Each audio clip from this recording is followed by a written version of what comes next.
Hello दोस्तों, welcome back to my YouTube channel. दोस्तों बात करेंगे हम बीपीएससी टीआरई 3.0 री एग्जाम अपडेट को लेकर के। साथियों, आज की इस वीडियो में हम लोग बात करने वाले हैं कि बीपीएससी टीआरई 3.0 में जो टाई ब्रेकर का नियम है वो किस प्रकार से यहाँ पे लागू किया जाएगा, उसमें क्या कुछ बदलाव किया गया है उसको हम लोग देखने वाले हैं। साथ ही साथ यहाँ पे देखेंगे कट ऑफ को लेकर के कि कट ऑफ में क्या परिवर्तन होगा जो आपका यहाँ पे अगर टाई ब्रेकर होता है तो। रिजल्ट से पहले डीबी कराना यानी कि डॉक्यूमेंट वेरिफिकेशन को लेकर के भी अपडेट आई है कि आपका जो है रिजल्ट से पहले आपका डॉक्यूमेंट वेरिफिकेशन कराया जाए, क्योंकि देखिए अभी 15 नवंबर 2024 को आपका रिजल्ट आने की बात कही गई है, वो भी एक संभावित तिथियां बताई गई हैं।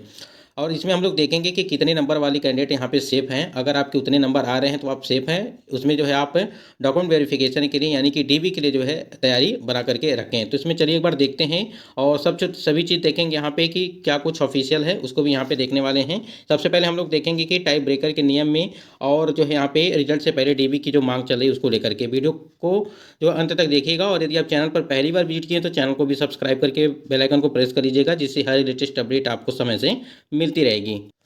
स्क्रीन पे आप देख पा रहे हैं कि मेधा सूची के संबंध में यहाँ पे आपका जो है दिया गया है। और यहाँ पे देखिए शिक्षा विभाग अनुसूचित जाति अनुसूचित जनजाति कल्याण विभाग के अंतर्गत विद्यालय अध्यापकों के लिए मेधा सूची का निर्धारण किस प्रकार से किया जाएगा। देखिए यहाँ पे लिखित परीक्षा के कुल प्राप्तांक यानी कि भाग 2 और भाग 3 के आधार पर आयोग सफल अभ्यर्थियों की औपबंधिक मेधा सूची तैयार करेगा। लिखित परीक्षा वस्तुनिष्ठ के कुल प्राप्तांक समान होने की स्थिति में चयनित विषय यानी कि जो आपका भाग 3 है का प्राप्तांक तथा चयनित विषय में समान अंक होने की स्थिति में भाग में जो है आपका भाषा अर्हता भाग 1 विषय के प्राप्तांक के अनुसार मेधा क्रम निर्धारित होगा। भाषा अर्हता यानी कि भाग 1 विषय में भी प्राप्तांक समान होने की स्थिति में उसमें उम्र तथा उम्र में समानता होने पर देवनागरी लिपि में वर्णमाला के अनुसार नाम वाले उम्मीदवारों को वरीयता दी जाएगी। यहाँ तक देखिए बहुत सारे कैंडिडेट यहाँ तक चीज़ें समझ गए होंगे और बहुत सारे कैंडिडेट को ये चीज़ें अभी समझ में नहीं आई होंगी। देखिए आपका जो है पीआरटी में आपका 2 ही भाग है, ठीक है। पीआरटी में आपका 2 ही भाग है यानी कि फर्स्ट और सेकेंड, जिसमें आपको यहाँ पे 30 का ये भाषा अर्हता और जो आपका 120 है जिसमें जीके जीएस वाला है वो है। और देखिए अगर यहाँ पे 6 to 8 की बात करें तो यहाँ पे 3 भाग में है, फर्स्ट आपका जो है सेकेंड और यहाँ पे थर्ड, ठीक है। जिसमें से आपको 30 नंबर का यहाँ और 40 नंबर का यहाँ पे दिया गया सेकेंड वाले में, और 80 नंबर का जो आपका है वो विषय से यानी कि ये भाषा वाला है और ये आपका जीके जीएस वाला है और यहाँ पे जो आपका सब्जेक्ट है वो यहाँ पे है, ठीक है। ये चीज़ हो गई। अब यहाँ पे तीनों में दिया गया है। देखिए यहाँ पे लिखित परीक्षा के कुल प्राप्तांक यानी कि भाग 2 और 3 यानी कि यहाँ पे बताया जा रहा है कि भाग 2 और 3 में, ठीक है, आधार पर आयोग जो है सफल उम्मीदवारों की जो है अभ्यर्थियों की औपबंधिक मेधा सूची तैयार करेगा, ठीक। यानी कि इसको लेकर के यानी कि जो 40 का है और एक आपका 80 का है, ठीक, ये वाला हो गया। और लिखित परीक्षा वस्तुनिष्ठ के कुल प्राप्तांक समान होने की स्थिति में, ठीक है, चयनित विषय भाग 3 का प्राप्तांक तथा चयनित विषय में समान अंक होने की स्थिति में भाषा फर्स्ट को विषय के प्राप्तांक के अनुसार मेधा क्रम निर्धारित करेगा। यहाँ पे देखिए मान लीजिए किसी कैंडिडेट के यहाँ पे 80 नंबर आ गया, ठीक है, और दूसरे का भी 80 आ गया, तो यहाँ पे अगर समान हो जाता है तो आपके जो है वो भाषा अर्हता को भी देखा जाएगा। अगर भाषा अर्हता में आपके जो है यानी कि जो आपका 30 नंबर का है उसमें जो भाषा अर्हता है उसमें भी अगर समान अंक आ जाते हैं, मान लीजिए 30 का भाषा अर्हता है, अगर किसी कैंडिडेट का यहाँ पे 9 नंबर आ जाता है फिर दूसरे का भी 9 नंबर आ जाता है तो यहाँ पर दोनों का 9 नंबर आ जाता है तो ये समान हो गया, ठीक है। पहले तो आपने देखा विषय में भी समान आ गया, ठीक है, 80-80, ठीक है। तो यहाँ पर क्या होगा कि अगर यहाँ पे दोनों जगह समान समान आती हैं, ठीक है, तो उसके आधार पर देखिए उसके बाद क्या होगा। यहाँ देखिए भाषा अर्हता में विषय में भी प्राप्तांक समान होने की स्थिति में उसके एज को देखा जाएगा यानी कि उम्र को देखा जाएगा कि उम्र में देखिए एज को देखा जाएगा और उस हिसाब से जिसकी उम्र ज़्यादा होगी उसका यहाँ पे सिलेक्शन होगा। देखिए अगर यहाँ पे उम्र में भी समान हो जाता है, मान लीजिए आपका उम्र जो है यहाँ पे 25 वर्ष दिखाई दे रहा है, इनका भी 25 आ गया, दूसरे कैंडिडेट का भी यहाँ पर भी अगर समान दिखाई देता है तो ये वर्णमाला के यानी कि देवनागरी की जो वर्णमाला होगा वहाँ पे देवनागरी लिपि की उसके अनुसार उसके आपके नाम के अनुसार जो वहाँ पर सिलेक्शन दी जाएगी यानी कि सबसे पहले उसकी वरीयता दी जाएगी अगर आपका नाम पहले आता है, ठीक है, वहाँ पे इस हिसाब से है। यहाँ तक चीज़ें क्लियर हो गई होंगी। यहाँ पे जो आपका टाई ब्रेकर है यहाँ पे अभी भी इसमें अगर कोई कन्फ्यूजन है तो आप इसको कमेंट करिएगा, इसके लिए हम जो है कमेंट में वहाँ पे समझा देंगे आपको। बाकी यहाँ चीज़ें हमको लगता नहीं है कि कोई दिक्कत हुई होगी, यहाँ पे चीज़ें समझा दी हमने। अब आगे बात कर लेते हैं, यहाँ पे रिजल्ट से पहले डीबी को लेकर के एक अपडेट आई है उसको देख लेते हैं।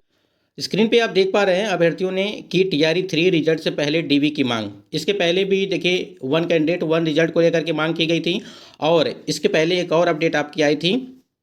जिसमें जो है कई सारी मांग की गई थी, डोमिसाइल को लेकर के तमाम तरह की चीज़ें थी। उसमें सप्लीमेंट्री रिजल्ट को लेकर के जो TRE 1 TRE 2.0 को लेकर के, फिर महिला आरक्षण से संबंधित जो पारदर्शिता थी उसको लेकर के भी अपडेट आई थी। लेकिन यहाँ पे देखिए अभ्यर्थियों ने की TRE 3 रिजल्ट से पहले DB की मांग। बिहार में BPSC द्वारा तृतीय चरण की शिक्षक भर्ती परीक्षा का परिणाम सितंबर अंतिम सप्ताह या अक्टूबर के प्रथम सप्ताह में यानी को है। इसको लेकर के ये देखिए यहाँ पे, ये जब आपका जो यहाँ पे रिजल्ट आने वाला था सितंबर और अक्टूबर के प्रथम सप्ताह में, इसको लेकर के यहाँ पे देखिए इससे पहले अभ्यर्थियों द्वारा लगातार महीनों से रिजल्ट से पहले दस्तावेज सत्यापन एवं एक अभ्यर्थी एक रिजल्ट की मांग हो रही है। इसके लिए अभ्यर्थियों ने आंदोलन भी किया था, लेकिन न तो इस पर शिक्षा विभाग का जो है संज्ञान ली है और न ही BPSC ने, जिससे शिक्षक अभ्यर्थी काफ़ी आक्रोशित हैं। और यहाँ पे देखिए इन्होंने ये भी चीज़ बताया है कि जो है अभ्यर्थियों द्वारा लगातार ईमेल करके आवेदन देकर मांग की जा रही है, लेकिन विभाग और आयोग के अधिकारी चुप्पी साधे हुए हैं। शिक्षक अभ्यर्थियों ने सीधे आरोप लगाते हुए कहा है कि शिक्षा विभाग और BPSC के कारण ही आज यहाँ पे जो आपका TRE 1 की भर्ती कराई गई थी और जो आपकी TRE 2.0 की भर्ती कराई गई थी, उसमें हजारों संख्या में जो फर्जी शिक्षक हैं, उसमें जो यानी कि जो TRE 1 TRE 2 में जो हजारों शिक्षक फर्जी हैं, अयोग्य लोग शिक्षक बन गए हैं। यानी कि आपने देखा होगा कि लगातार एक चीज़ जो है डेली अपडेट आती है कि कहीं ना कहीं यानी कि प्रत्येक जिले से किसी न किसी जिले से जो है आपको या तो सीटेट को लेकर के मैटर होगा, या तो ये स्टेट को लेकर के मैटर होगा, ठीक है, या तो आपका सब्जेक्ट कॉम्बिनेशन को लेकर के मैटर होगा। इस प्रकार से बहुत सारे मतलब कि ये मैटर जो है देखने को मिलता है वो सिर्फ अदर स्टेट कैंडिडेट के साथ ही देखने को मिलता है। जिसमें आपको पता होगा कि जो सीटेट में था वो 60% मार्क्स यानी कि 90 नंबर था, और जो अब मामला चल रहा है वो ये स्टेट को लेकर के चल रहा है। जैसे कि नोटिफिकेशन में मेंशन किया गया कि सभी महिलाओं के लिए 40% मार्क्स चाहिए, लेकिन अब जो है वहाँ पर भी जो है 50% या 60% मार्क्स जो है मांगा जा रहा है यह स्टेट में, ठीक है। 50% मांगा जा रहा है वहाँ पे, और वहाँ पे 75 नंबर यानी कि 75 अंक, यानी कि 150 का आपका पेपर था, उसमें से 75 यानी कि 50% नंबर जो है वहाँ पे मांगे जा रहे हैं। तो उसी को लेकर के यहाँ पे पता अभ्यर्थियों द्वारा कहा जा रहा है कि अगर रिजल्ट से पहले DB यानी कि दस्तावेज सत्यापन हो जाता है तो योग्य अभ्यर्थी सड़क पर न होकर के विद्यालय में होते। लेकिन सरकार यहाँ सिर्फ आंकड़ों का खेल खेलती है, बस बिहार की जनता को झूठा आंकड़ा दिखा करके भ्रमित कर रही है। अभ्यर्थियों ने कहा कि अगर TRE 3 के रिजल्ट से पहले दस्तावेज सत्यापन और एक अभ्यर्थी का एक रिजल्ट जारी नहीं होता है तो अभ्यर्थी न्यायालय के शरण न जाने से भी पीछे नहीं हटेंगे। यानी कहने का मतलब ये है, देखिए एक मांग है 1 कैंडिडेट 1 रिजल्ट की मांग है, इसमें जो चीज़ बताया जा रहा है वो, और आपका है रिजल्ट से पहले आपका जो है DB, ठीक है, यानी कि डॉक्यूमेंट वेरिफिकेशन की मांग चल रही है कि कम से कम जो है जिस प्रकार से TRE 1 और TRE 2.0 के कैंडिडेट फर्जी निकल रहे हैं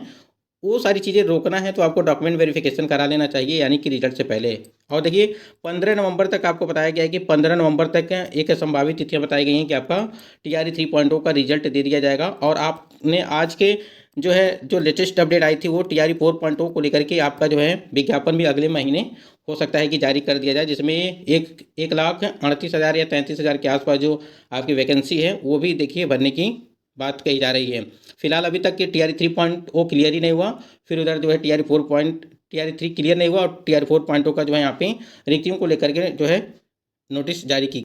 देखिए आपके नंबर अगर अच्छे खासे हैं तो आप लोग DB के लिए जो है तैयारी बना कर रखिए, ठीक है। और देखिए यहाँ पे हमने जो लिखा है कि अगर इतने नंबर नहीं है तो आप बाहर हो जा सकते हैं। देखिए एक BPSC आयोग के द्वारा आप लोगों ने देखा होगा कि वार कैटेगरी के 40% मार्क्स रखा गया है, अलग अलग कैटेगरी की जो है मार्क्स रखे गए हैं कि एक न्यूनतम क्वालिफाइंग मार्क्स रखे गए हैं। अगर आपके उतने नंबर मतलब कि उससे कम आ रहा है तो आप पहले ही बाहर हो जाएंगे, ठीक है। और जो डॉक्यूमेंट को लेकर के अगर बात करें कि जो डॉक्यूमेंट है आपका उसमें अगर कोई त्रुटियां हैं तो आगे चल करके आपको काफ़ी दिक्कत होगा, क्योंकि देखिए इस समय अगर जांच पड़ताल सही से नहीं हुआ और आपका सिलेक्शन हो भी गया किसी तरह से तो आगे चल करके काफ़ी दिक्कतों का सामना करना पड़ सकता है। और यहाँ देखिए 1 कैंडिडेट 1 रिजल्ट को लेकर के भी यहाँ पे नोटिफिकेशन में चीज़ें मेंशन भी की गई हैं कि जो है अगर किसी कैंडिडेट का एक से अधिक वर्ग में चयन हो जाता है तो इसको एक अगर आवंटित कर दिया जाता है तो दूसरा जो है वह आवंटन नहीं किया जाएगा, ठीक है। ये चीज़ें यहाँ पे लिखी गई हैं, साफ साफ चीज़ें लिखी गई हैं, अगर आप इसको पढ़ेंगे तो आप यहाँ पे समझ जाएंगे सारी चीज़ें,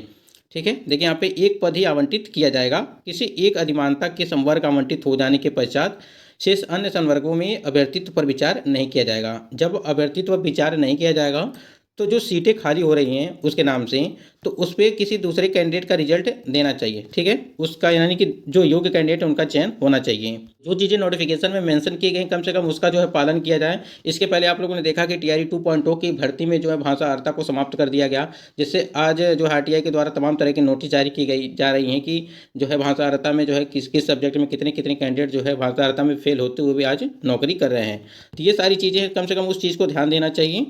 तब जाकर के चीज़ें क्लियर हो पाएंगी, नहीं तो इसी प्रकार से तैयारी करते रहिए, सिलेक्शन नहीं होने वाला है किसी का।